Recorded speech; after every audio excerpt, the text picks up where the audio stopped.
صاحب يالك سو دواada kobciya crypto forum waxaan safiri doonaa barnaamijkeeni market update-ka ayaan safiri doonaa sidaa ujeedaan suuqa waxaa ku jirta 3.59 trilyan 24 saac u dambeysay suuqa waxaa soo gashay 80 bilyan ayaa soo gashay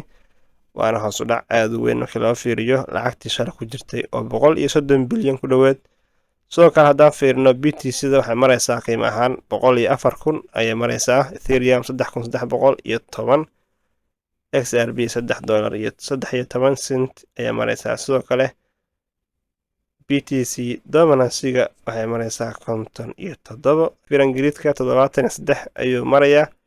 shalay wuxuu ahaa 75 ayuu ahaa sidoo kale last week wuxuu ahaa 77 last month 74 waxaan u jeednaa Firangridka inuu dhaafi laayahay aaga 70 inuu ku wareegayo oo marna hoos uga degin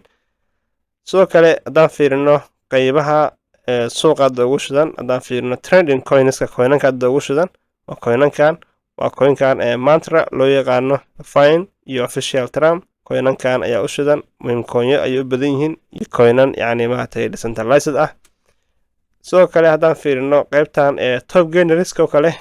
coinka loo yaqaano toshi ayaa maaragtay hogaaminaya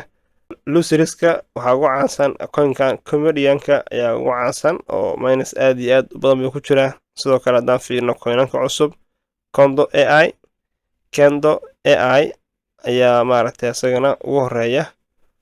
sidoo kale dadku waxay aad u daydayeen waa coinankan qaybahan ayaa ka fiiri kartaa qaybta highlightska ayaa ka fiiri kartaa sidoo kale haddaan fiirino cryptobaliska 1 hour oo kale suuqa xoogaa u soo laabtay xalay aad ayuu kacay sidoo kale daily haddaan fiirino coinkii XCN-ka aad ayuu u sii kacay oo shalay 8% ayuu kacsanaa maantana 64% ayuu kacsanaa sidoo kale haddaan fiirino bitcoin-ka taala exchange-yada ayadana gabaabsi ayay ku dhowdahay oo hadda waxa exchange-yadu ahayaan oo dhan waa wax 2 milyan iyo 300,000 ah sidoo kale haddaan fiirino bitcoin-ka yani hadda la haysto waa 3.01 milyan ayaan dhihi karnaa qaybahan yani colorskan arkaysaan qaybtan waa private companies-ka oo haysta 407,000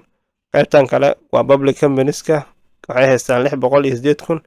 qaybtan kale waa DeFi-ga ama smart contract-ga waxyaabaha haystaan 163,000 qaybtan kale waa ETF-yada iyo maartay fundiska kala duwan waxay haystaan 1,322,840 qaybtan kale waa governmentiska ama dawladaha ayaa loo yaqaanaa oo 513,000 ayay haystaan isku dardarkooda meeshaas waxaa naga muuqda in BTC-da aad loo xaabsanayo maadaama ay dhinaca kale exchange-yada kusii yaraaheedo qaybta hadda ugu shidan kategoriyada waa AI agentska waxaa hogaamiya coinkan loo yaqaano Artificial Super Intelligence Alliance ee loo soo gaabsho FET ayaa maaragtay hogaamiya qaybtan aad iyo aad indhaha lagu hayo bullrunkan aad iyo aad inuu dhaaqdo ayaan rajaynaynaa sidoo kale haddaan fiirino qaybtan made in USA waa coinanka laga leeyahay Mareykanka waxaa ugu caansan XRP iyo Solana Dogecoin iyo Cardano iyo Chainlink ayaa ugu caansan iyagana isha ku hay oo wax uun ku tuuro kuma lihi coin hebel gal laakiin si guud waa inaad isha ugu haysaa oo aad wax ku tuurataa sidoo kale coinankii aadka u kacayay Hadera Sui ayaa ka mid ah coinanka dhan Mareykan ayaa laga leeyahay